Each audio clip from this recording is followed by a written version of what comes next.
Dacă cineva dorește să vadă cum arată producția în acest an într-o zonă unde se irigă, veniți pe Valea Prutului, de la Țigănaș până la Santa Mare și veți găsi 10.000 de hectare de teren irigat cu producții de grâu ce depășesc 7 sau chiar 8 tone, cu floarea soarelui foarte bine dezvoltată, soia, porumb și celelalte culturi care le au fermierii. Anul acesta irigațiile fac diferența. Începând de a doua decadă a lunii mai, nu am mai avut deloc precipitații. Dacă luna aprilie am avut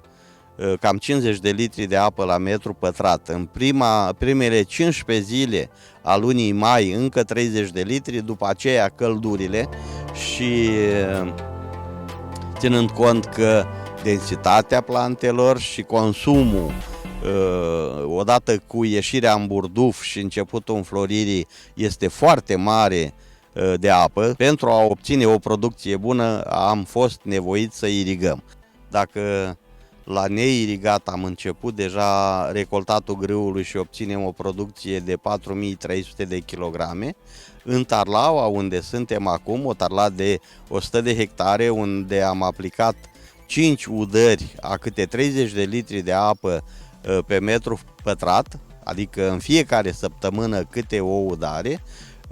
am evaluat și preconizăm să avem o producție de peste 8 tone la hectar la soiul Glosa.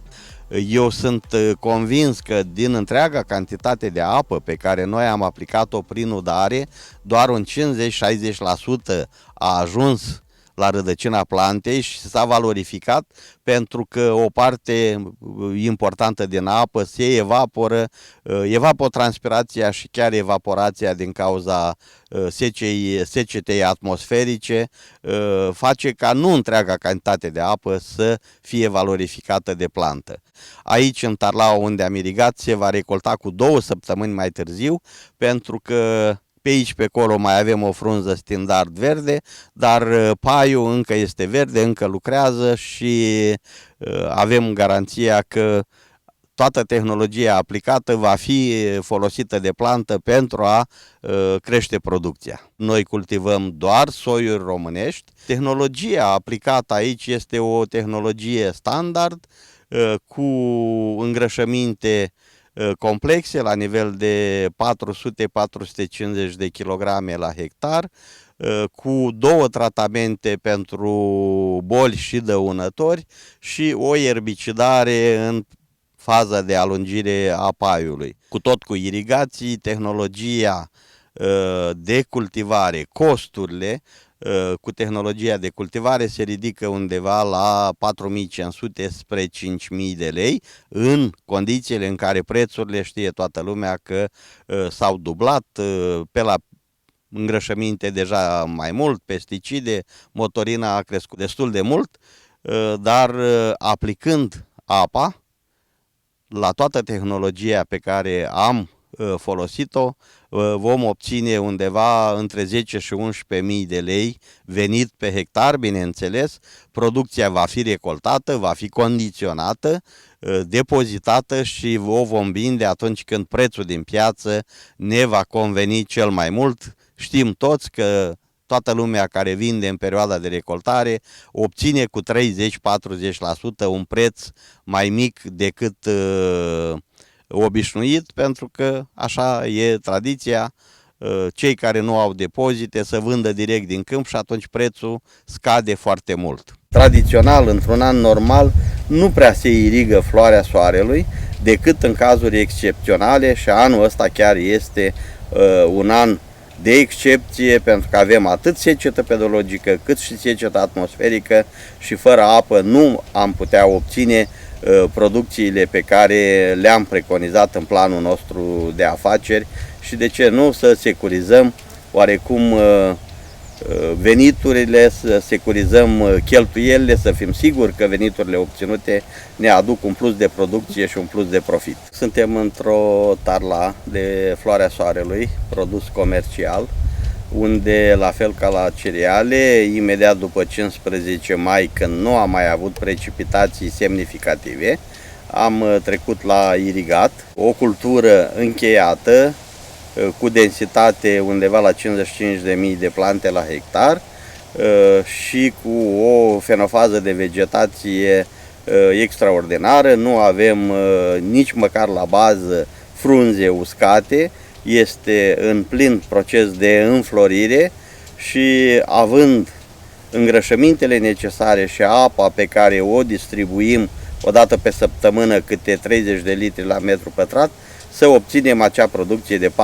poate chiar 4.200, 4.300 pe hectar,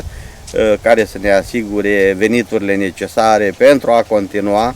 chiar dacă anul ăsta este un an atipic, un an deosebit de secetos pe zona noastră, pentru că în alte zone a plouat mai mult, dar în zona noastră, așa cum spuneam și la cultura de cereale de toamnă, după 15 mai nu am avut ploaie mai mare de 4 litri, acea ploiță doar răcorește un pic atmosfera, dar nu are un rol semnificativ în dezvoltarea plantelor și, bineînțeles, obținerea de producții mai mari. Dacă nu am fi irigat începând cu data de 15 mai, probabil până în prezent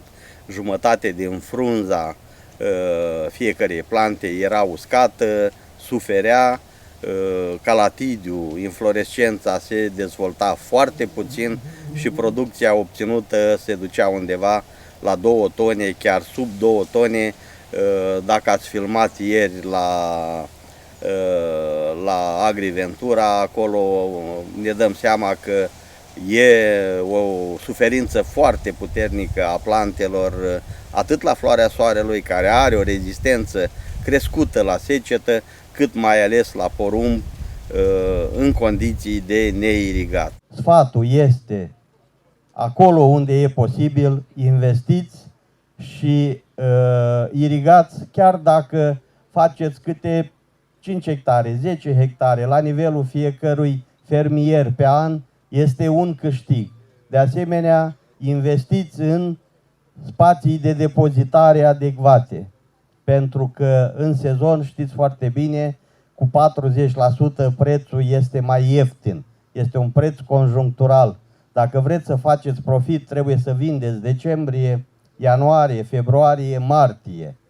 Și un lucru care rămâne de interes, asocierea fermierilor, atât mici cât și cei mari, în grupuri de producători, în cooperative și în orice fel de asociații care pot să acceseze fonduri europene pentru dezvoltarea acestor activități importante, cum este irigatul și depozitarea.